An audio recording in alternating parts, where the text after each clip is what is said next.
Assalamualaikum warahmatullahi wabarakatuh. Selamat pagi, selamat siang, sore, malam semuanya. Bagaimana nih kabar kalian? Semoga tetap kabar baik-baik aja ya.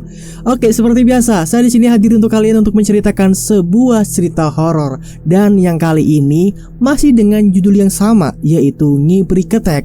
Nah, buat kalian nih yang baru datang di video ini, yang baru nongol di video ini, silakan saya sarankan terlebih dahulu untuk menonton di part sebelumnya. Karena ini sudah kesekian kalinya part berapa ya? Part 17 kayaknya kalau nggak salah sih.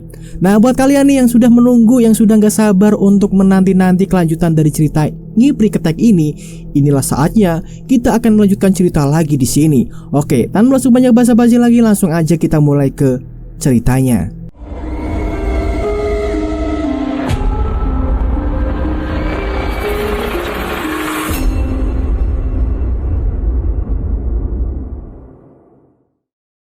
Bapak yang melihat hal tersebut langsung masuk ke dalam rumah. Dia harus melakukan sesuatu sebelum sosok-sosok tersebut tiba di rumah dengan cepat. Sesampainya di kamar, Bapak segera membangunkan ibu sembari memberikan isyarat kepada ibu untuk tidak berisik. "Bu, mereka datang." "Siapa, Pak?"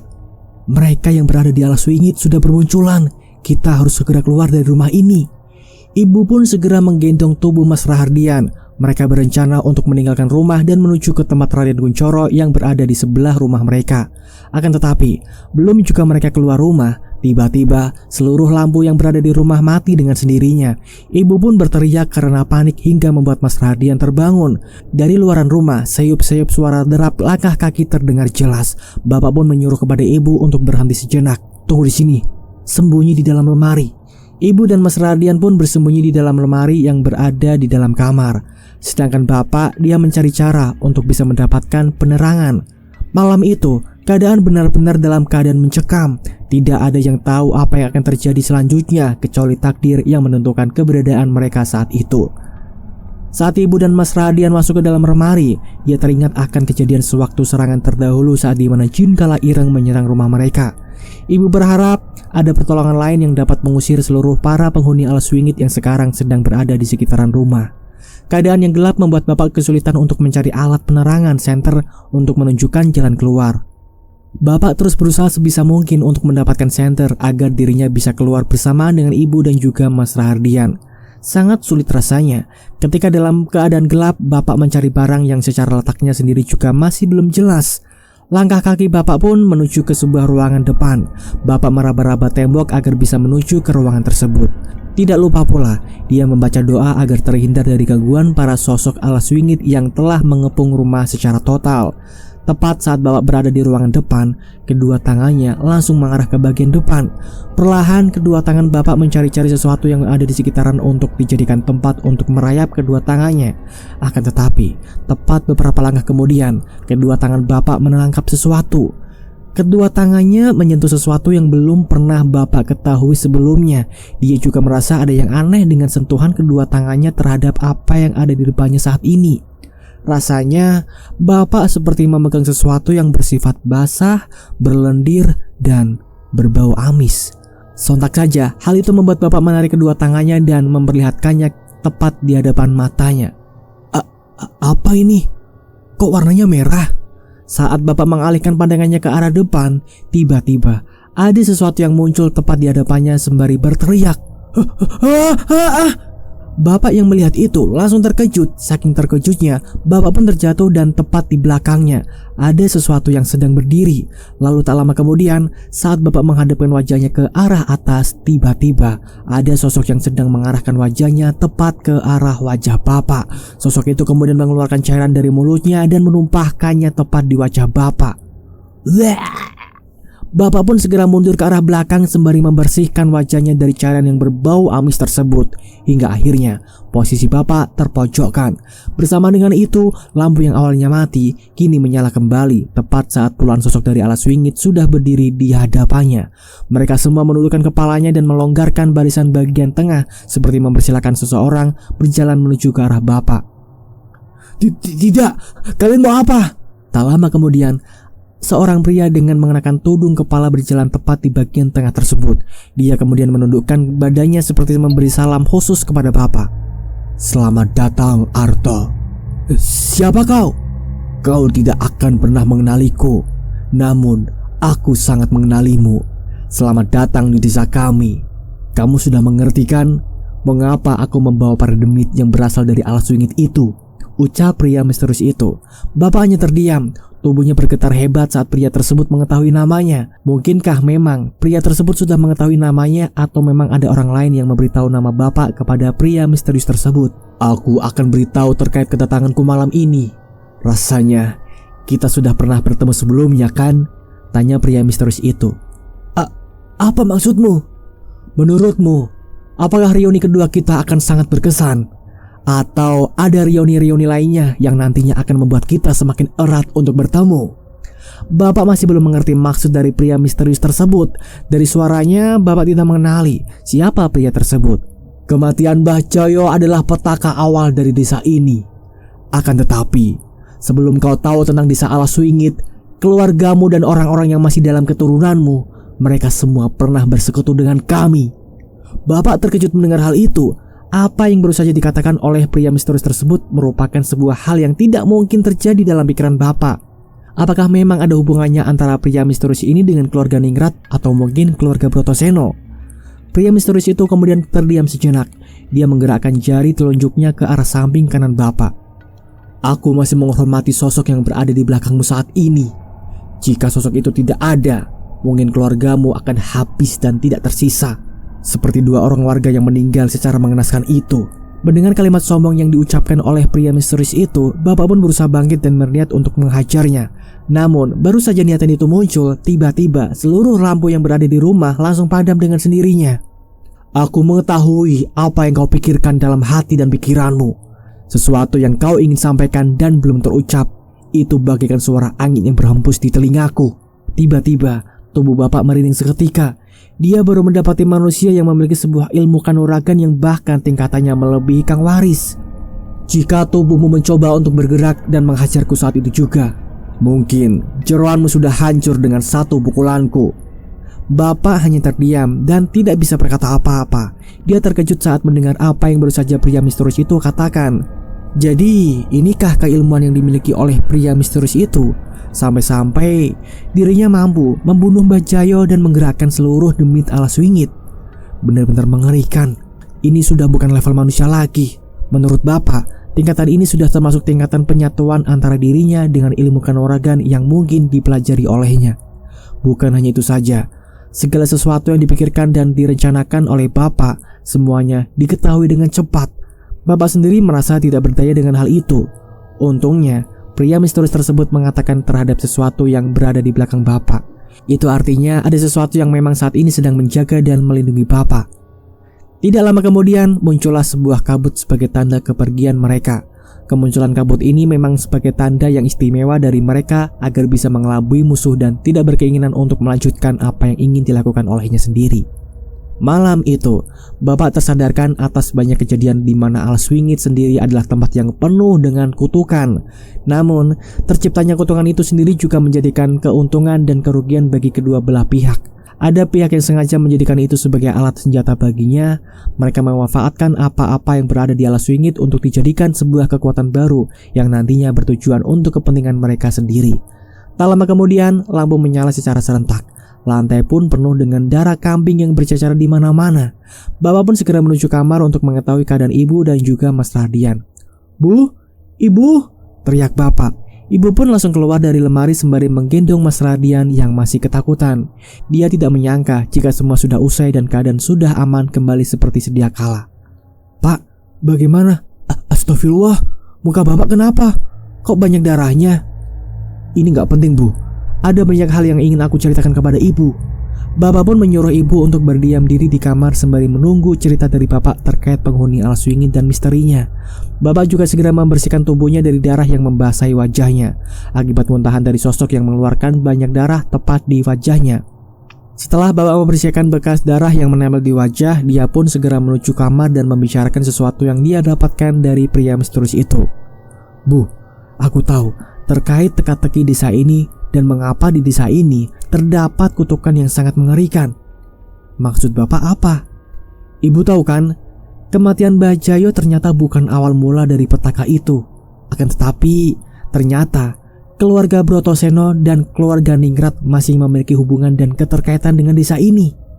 Ibu pun terkejut mendengar hal itu. Ketidakpercayaan ibu membuat bapak terus meyakini apa yang baru saja dia bicarakan.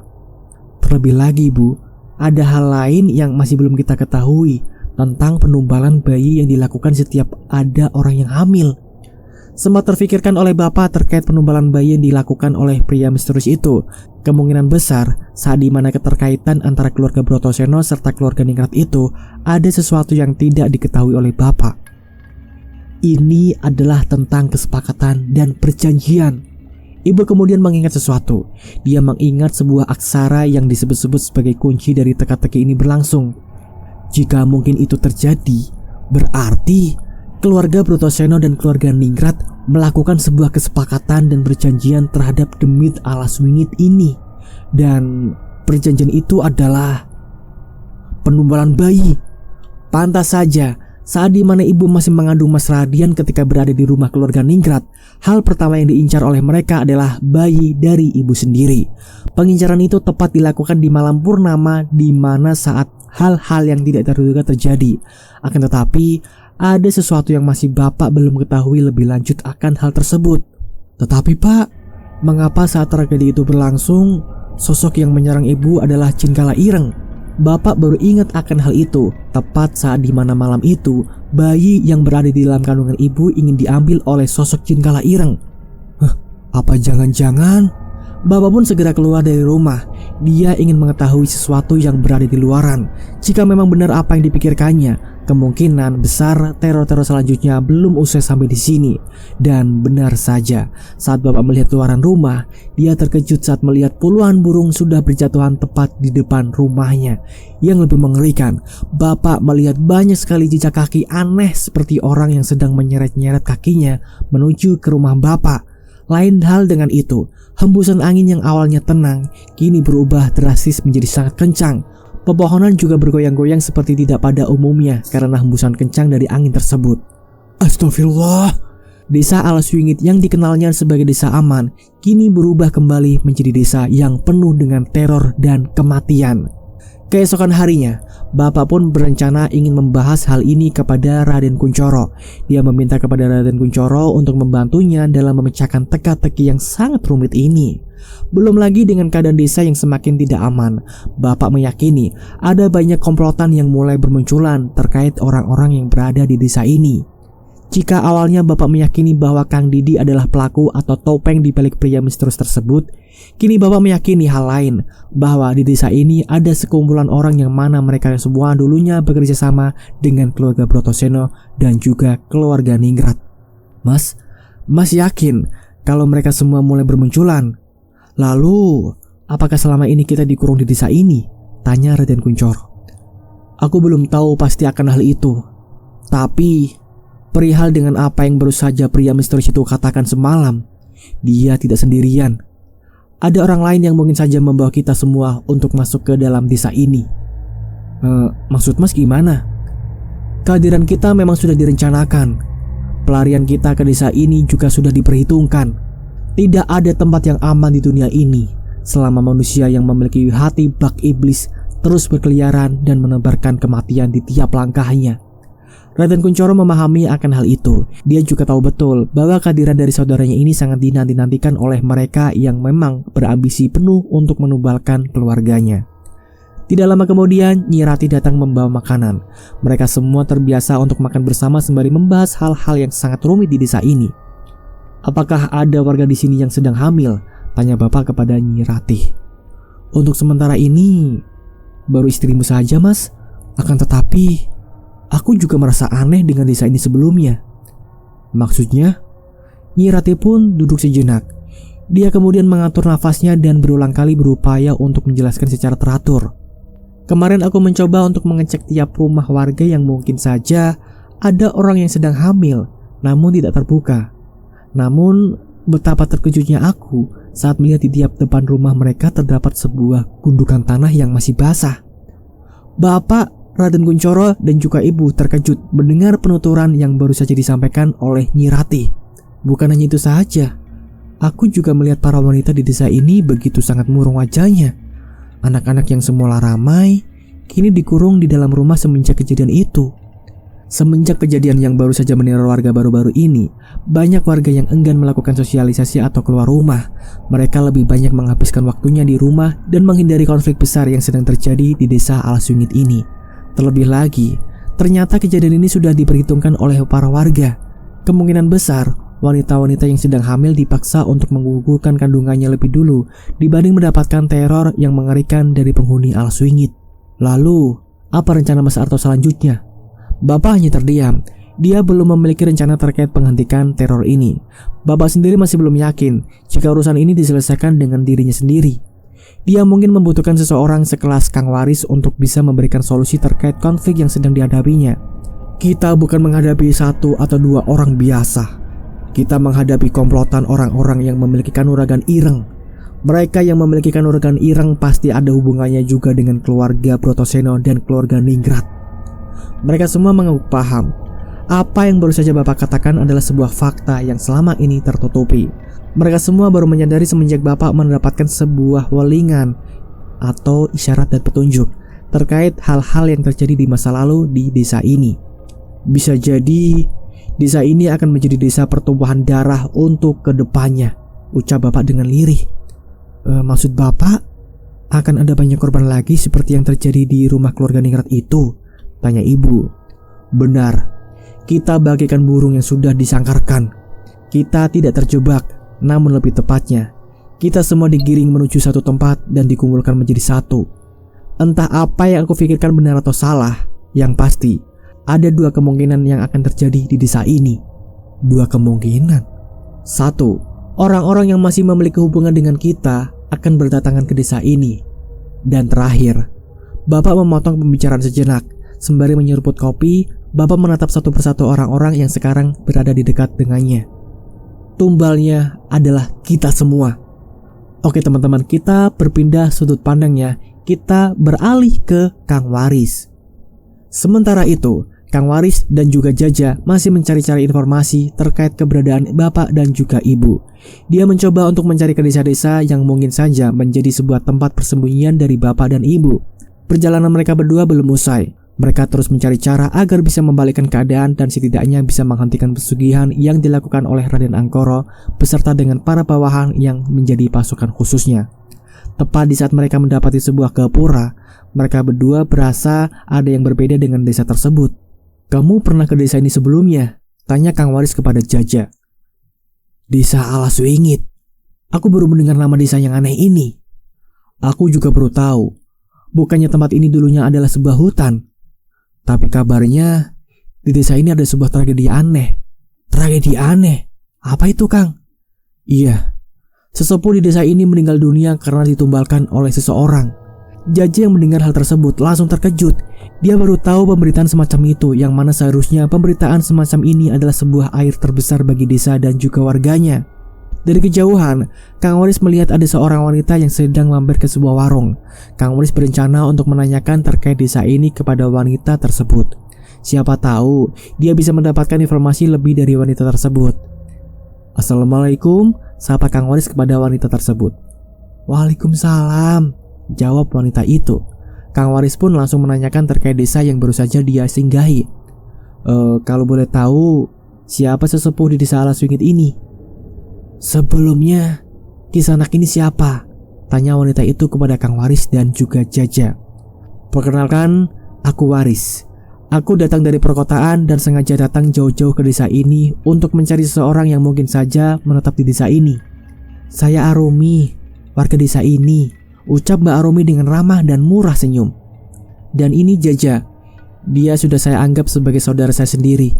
Kami berdua ingin menanyakan seseorang yang mungkin saja dia ada di sini, ucap Kang Waris. Seseorang? Siapa memangnya, Kang? Kang Waris diam sejenak. Dia lebih dulu menengok ke kanan dan ke kiri sekitarannya. Jangan sampai apa yang baru saja dia katakan akan menjadi sebuah petaka baginya. Raden Artonegoro. Mbak Arumi terkejut mendengar nama itu. Dia kemudian memperhatikan lagi tubuh Kang Waris dari bawah sampai atas. Keterkejutan Mbak Arumi pun membuat Kang Waris keheranan. Mungkin Mbak Arumi mengenali orang yang baru saja Kang Waris katakan. Kenapa, Mbak? Apakah kamu mengenalinya? Kisanak ini siapanya Raden Artonegoro? Aku saudaranya juga. Tidak lama kemudian Mbak Arumi tersenyum lebar. Dia seperti menyimpan sesuatu yang hanya dirinya sendiri tahu akan apa yang memang sudah terbesit di dalam hatinya.